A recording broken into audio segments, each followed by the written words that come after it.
ನಾವು ಮದ್ವೆ ಆಗಿದ್ದೀವಿ. ರೋಷನ್ ಸರ್ ಬಂದಿಲ್ಲ, ಊಟ ಮಾಡಿ. ನಿಮ್ ಬಿಸ್ನೆಸ್ ಬಗ್ಗೆ ನೀವು ತುಂಬಾ ದೊಡ್ಡ ಕೋಟ್ಯಾಧಿಪತಿ ಅಂತೆಲ್ಲ ಯೂಟ್ಯೂಬ್ ಅಲ್ಲೆಲ್ಲ ತುಂಬಾ ಟ್ರೆಂಡಿಂಗ್ ಆಗ್ತಿದೆ. ಆಕ್ಚುಲಿ ರೋಷನ್ ಅವರು ಏನ್ ಮಾಡ್ಕೊಂಡಿರೋದು, ಏನ್ ಹೇಳ್ತೀರಾ ಆ ಒಂದ್ ಕ್ವಶನ್ಸ್? ನಾನು IT ಫರ್ಮ್ ಅಲ್ಲಿ ವರ್ಕ್ ಮಾಡ್ತಿದ್ದೀನಿ. So I am not a ಕೋಟ್ಯಾಧಿಪತಿ, I work for an IT company. ಕೋಟ್ಯಾಧಿಪತಿ ಇಲ್ಲ, ಬಟ್ ಅವನ ಹೃದಯ ಕೇಳಿ ಅವ್ರು ಕೋಟ್ಯಾಧಿಪತಿ ಇರ್ತಾರೆ ಅವ್ರ ಅಷ್ಟೇ. ನೀವ್ ಆಗ್ತಿರೋದು ಇಲ್ಲ ಮ್ಯಾಮ್, ನಾನು ಸ್ಟೋರಿ ಅಲ್ಲ, ಒಂದಿನ ಆತರ ಆಗ್ಲಿ, ಅವ್ರು 300 ಕೋಟಿ ಅಂದಂಗೆ ಆಗ್ಲಿ. 600 ಕೋಟಿ 300 ಕೋಟಿ ಎಲ್ಲ ಇದೆ, ಅದಕ್ಕೆ ಒಂದು ಕ್ಲಾರಿಟಿ. 900 ಕೋಟಿ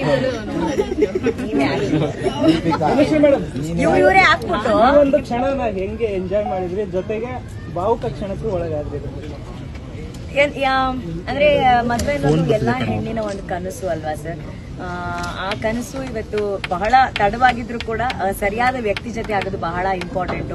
ಏನಂದ್ರೆ ಎಲ್ಲರೂ ಕೇಳ್ತಾ ಇದ್ರು, ಏನಕ್ಕೆ ಇಷ್ಟು ಸಿಂಪಲ್ ಆಗಿ ಮದ್ವೆ ಆಗಿದ್ರೆ, ಎಷ್ಟು ಪ್ರೈವೇಟ್ ಆಗಿ ಮದ್ವೆ ಆಗಿದ್ದೀರಾ ಅಂತ ಹೇಳಿ.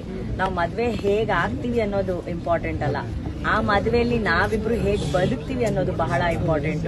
ಸೊ ಮದುವೆ ಒಂದು ದಿನದ ಸಂಭ್ರಮ ಆದ್ರೆ ಜೀವನ ಪರ್ಯಂತ ನಮ್ಗೊಂದು ಜವಾಬ್ದಾರಿ ಇದೆ, ಒಬ್ರಿಗೊಬ್ರು ಜೊತೆಯಾಗಿರೋದು. ಸೊ ಅದನ್ನ ನಾವು ತುಂಬಾ ಜವಾಬ್ದಾರಿಯಿಂದ ನಿಭಾಯಿಸಬೇಕು ಅಂತ ಇದೀವಿ.